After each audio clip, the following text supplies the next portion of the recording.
সেখানে নামাজ পড়বে। বলে ইনশাআল্লাহ। শেষ মেসেজ দিয়ে চলে যাচ্ছি। এখানে বেশি বাইরের রাজ্যে থাকার লোক বেশি, আপনারা বিভিন্ন রাজ্যে থাকেন। আমি আমার গোপন কথা একটা আপনাদের সাথে শেয়ার করছি। আমি কালিমুল্লাহ, আপনাদের পাড়ার ছেলে, আপনাদের এলাকার গৌরব মাওলানা আফ্রিদি হোসেন আমার বন্ধু। আমি ওর ভার মতো ভালোবাসি। আমি চাই আল্লাহ ওকে বাংলার সব থেকে বড় বক্তা করে দিই। বলেন আল্লাহুম্মা আমিন। তো আফ্রিদি ভাই আমাকে চেনে। আমি জলসা করছি 6 বছর বয়স থেকে। আমার বয়স 29 বছর। আমি জলসা করছি 23 বছর। আর আমার গোপন কথা আজকের আমি আপনাদের বলে যাচ্ছি।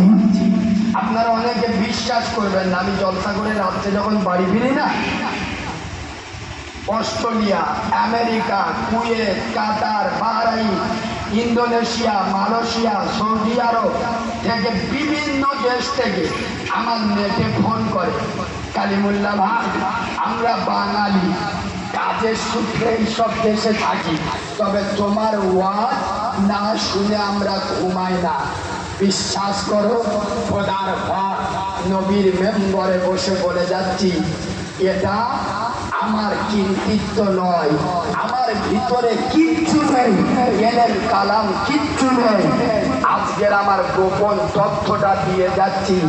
আমি যেদিন হয়েছি, আমার মা সেদিন মরে গেছে। আমার মা আমাকে দেখেনি, আমিও আমার মাকে দেখিনি। আমার মায়ের স্তনের দুধ এক ফোঁটা খাইনি।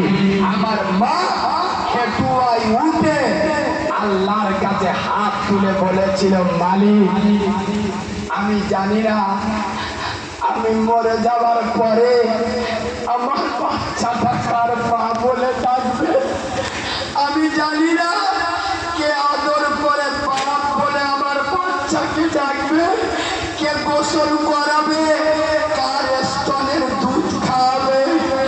আল্লাহ আমি ওর নারী ছেড়া মা 32টা নারী শিবে ওর জন্ম দিয়েছি। আমার 10 হাত শাড়ি রক্তের বন্যা বইয়েছি হেমালি। এখন আমার হাতে আমার প্রসবের রক্ত লেগে আছে। আমার প্রসবের রক্ত এখন শুকায়নি। আমি ওর নারী ছেড়া মা তোর বিশ্ব আদালতে দোয়া চাচ্ছি, আল্লাহ আমার বাচ্চাকে তোর কুদরতি হাতে রেখে গেলাম। হুগলির মুসলমান, আমার মায়ের দোয়া বাংলা কেন ভারতের মাটিতে 1 ঘন্টার জন্য কালিমুল্লাহকে 30,000 টাকা দিতে চায়। রাত দুটোই গেলে হাজার হাজার লোক, ভোরের ঘরে গেলে হাজার হাজার লোক। একমাত্র শুধুমাত্র আমার মা রক্ত মাখা হাত নিয়ে মরণের সময় আমার জন্য দোয়া করে গিয়েছিল। এখানে যত লোক বসে আছো, আমি তোদের পায়ে ধরে বলে যাচ্ছি, খোদার কসম যাদের ঘরে মা বেঁচে আছে, তোদের চিন্তা মদিনা বসানো আছে, যাদের মা বেঁচে আছে তাদের চিন্তা কাবা বসানো আছে। একজন ছেলেরা তোরা সারা জীবন ওয়াজ শুনলি, মার পায়ের নিচে আল্লাহর বেহেশত, আরে মার পায়ের নিচে যদি খোদার জান্নাত থাকে, মার হাতের উপরে তাহলে কি থাকে, মার সিনার উপরে তাহলে কি থাকে, মার মাথার দাম কত? যুবক ছেলেরা কাজের সূত্রে দিল্লি, মুম্বাই, গুজরাট, গোয়া, হায়দ্রাবাদ, চেন্নাই আছো, দিনে 10 বার কচি মতো বউটার কাছে ফোন করছো, ও সোনা খেলছো, ও বাকি শুয়েছো, সারাদিন মা দেখি আছে। আমার বাচ্চাটা এখন খেয়েছি খাইনি, আমার বাচ্চার দোকানটা কিরাম চলছে, আমার বাচ্চার শরীরটা কিরাম আছে।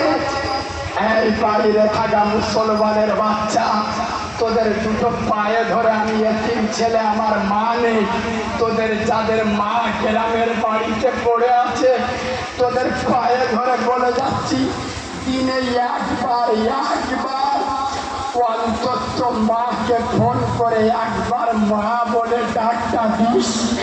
খোদার কসম তোর ব্যবসায় বজ্র আঘাত আল্লাহ ফেলবে না। কোন কামনার বাচ্চা তোর একটা পশম ক্ষতি করতে পারবে না। তোর সংসার তোর ব্যবসা আল্লাহ নূর দিয়ে ভরে দেবে। তোর মা তোর কাছে টাকা চাই না রে। গ্রাম থেকে তোর বৃদ্ধ বাচ্চা তোর কাছে এসি চাই না। তারা তাকিয়ে থাকে আমার বেটা একবার বাপ বলে ডাকুন, আমার বেটা একবার মা বলে ডাকুন।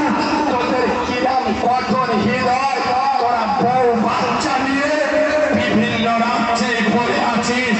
তোর প্রসবিনী মায়ের কথা একবার মনে পড়ে না যে মা তোর ছোটবেলায় রাতের পর রাত খোদার কসম চোখে নিয়ে জেগেছে যে মা পিজি হসপিটালে এক সপ্তাহ ভর্তি ছিল, রাস্তায় শুয়ে কাটিয়েছে।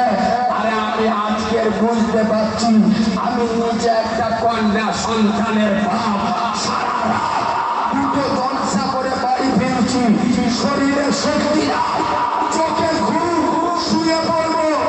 আমার 6 মাসের বাচ্চাটা কাঁদছে, আমার ঘুম আর আসবে কথা বলে না।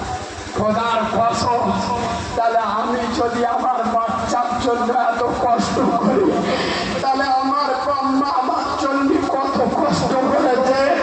এই যুবক ছেলেরা, তরুণ ছেলেরা, তোরা যারা বিভিন্ন রাজ্যে থাকিস, আমি এতিম বাচ্চা তোদের জন্য দোয়া করে যাচ্ছি।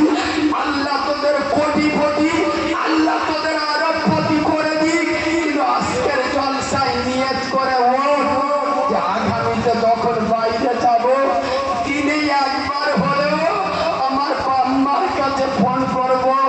খোদার কসম বাইরে থেকে তুমি শুধু একবার বলবেন মা, মায়ের চোখ দিয়ে বিনা আওয়াজে চোখের পানি ঝরবে। তোমার